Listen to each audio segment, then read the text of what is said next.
জয় রাধে। আজকের পাঠ শ্রী অদ্বৈত তত্ত্ব নিরূপণ, শ্লোক 31, শ্রী চৈতন্য চরিতামৃত আদি লীলাখণ্ড, ষষ্ঠ পরিচ্ছেদ।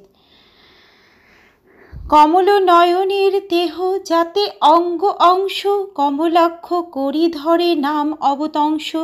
যেহেতু তিনি হচ্ছেন কমল নয়ন, পরমেশ্বর ভগবানের অঙ্গ বা অংশ, তাই তার আর একটি নাম কমলাক্ষ। ঈশ্বর সারূপ্য পাই পারিষদগণ, চতুর্ভুজ পীতবাস জয়ছে নারায়ণ।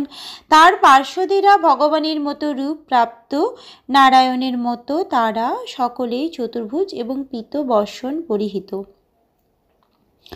অদ্বৈত আচার্য ঈশ্বরের অংশ বর্জ্য, তাঁর তত্ত্ব নাম গুণ সকলই আশ্চর্য। শ্রী অদ্বৈত আচার্য হচ্ছেন পরমেশ্বর ভগবানের মুখ্য অংশ, তাঁর তত্ত্ব নাম ও গুণাবলী অত্যন্ত আশ্চর্যজনক। যাহার তুলসী জলে যাহার হুঙ্কারে, সগণ সহিতে চৈতন্যের অবতারে।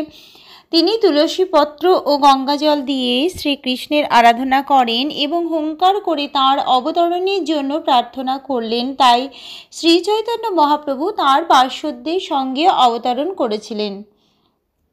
যার দ্বারা কইল প্রভু কীর্তন ও প্রচার, যার দ্বারা কইল প্রভু জগৎ নিস্তার। তার শ্রী অদ্বৈত আচার্য দ্বারা শ্রী চৈতন্য মহাপ্রভু সংকীর্তন আন্দোলনের প্রচার করেছিলেন এবং তার দ্বারাই তিনি সমস্ত জগৎ উদ্ধার করেছিলেন। আচার্য গোসাইয়ের গুণ মহিমা অপার, জীব কীট কোথায় পাইবে তার পার। শ্রী অদ্বৈত আচার্যের গুণ মহিমা অন্তহীন, নগণ্য জীব কিভাবে তার পার পাবে। আচার্য গোসাই চৈতন্যের মুখ্য অঙ্গ, আর এক অঙ্গ তার প্রভু নিত্যানন্দ। শ্রী অদ্বৈত আচার্য প্রভু হচ্ছেন শ্রী চৈতন্য মহাপ্রভুর মুখ্য অঙ্গ, তার আর একটি অঙ্গ হচ্ছেন শ্রী নিত্যানন্দ প্রভু। প্রভুর উপাঙ্গ শ্রী বাসাদি ভক্তগণ, হস্তমুখ নেত্র অঙ্গ চক্রাদণ্ডস্ত্র সম। শ্রী বাসাদি ভক্তবৃন্দ হচ্ছেন তার উপাঙ্গ, তারা হচ্ছেন তার হস্ত, মুখ, চোখ ও চক্র আদি অস্ত্রের মতো। এসব লইয়া চৈতন্য প্রভুর বিহার, এসব লইয়া করেন বাঞ্ছিত প্রচার। এদের সকলকে নিয়ে শ্রী চৈতন্য মহাপ্রভু তাঁর লীলাবিলাস করেছেন এবং এদের সকলকে নিয়ে তার বাসনা অনুসারে প্রচার করেছেন। মাধবেন্দ্র পুরীর ইহেয় শিষ্য এই জ্ঞানী, আচার্য গোসাইয়ের প্রভু গুরু করি মানে। শ্রী অদ্বৈত আচার্য প্রভু শ্রী মাধবেন্দ্র পুরীর শিষ্য এই মনে করে শ্রী চৈতন্য মহাপ্রভু তাকে তার গুরুর মতো মান্য করতেন।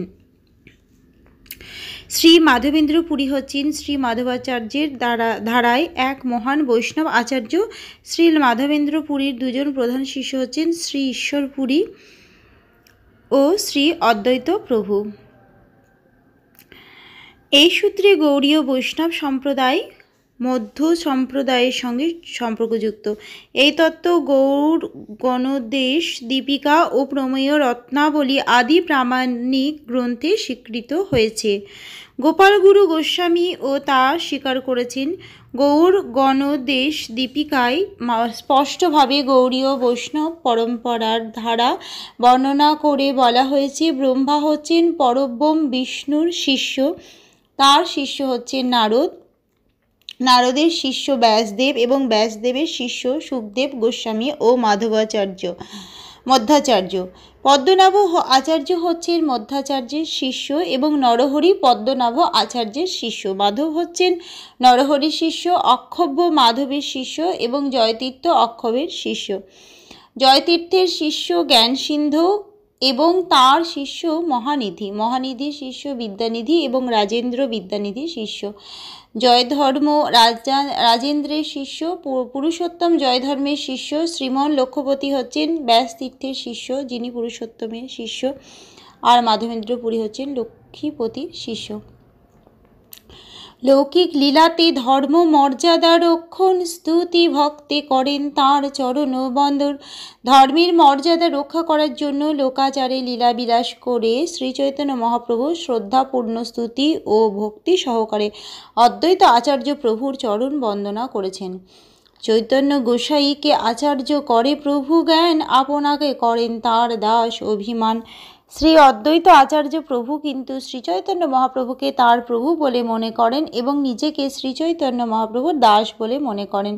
ভক্তি রসামৃত সিন্ধু গ্রন্থে শ্রী রূপ গোস্বামী ভগবত ভক্তির মহিমা বিশ্লেষণ করে বলেছেন, ব্রহ্মানন্দ ভবেদেশ চেত পরার্ধ গুণীকৃত নৈতি ভক্তি সুখম বোধে পরমাণু তুলামপি।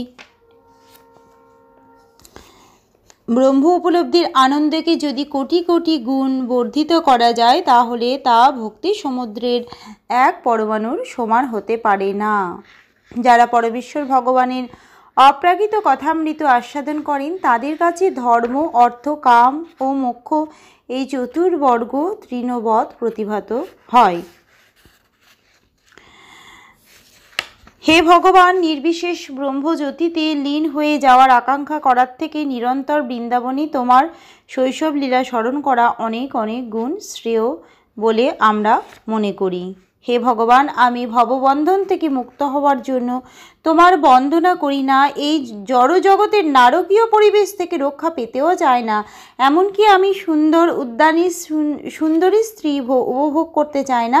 আমি কেবল চাই আমি যেন নিরন্তর তোমার সেবানন্দে মগ্ন থাকতে পারি। সেই অভিমান সুখে আপনা পাশরে কৃষ্ণদাস হও জীবেশ উপদেশ করে।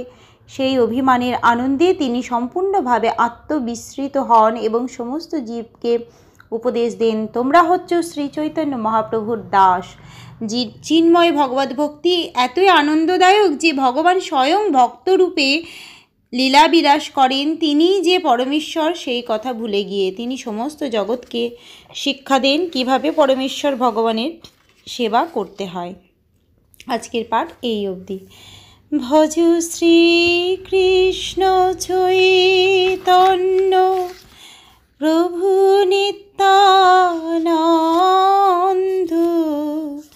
শ্রী অদ্বৈত গদাধরে শ্রীবাসাদি গৌরী ভক্ত বৃন্দ। হরে কৃষ্ণ কৃষ্ণ কৃষ্ণ হরে হরে, হরে রাম রাম রাম হরে হরে। জয় রাধে জয় রাধে, জয় রাধে জয় রাধে। জয় রাধে। ধন্যবাদ।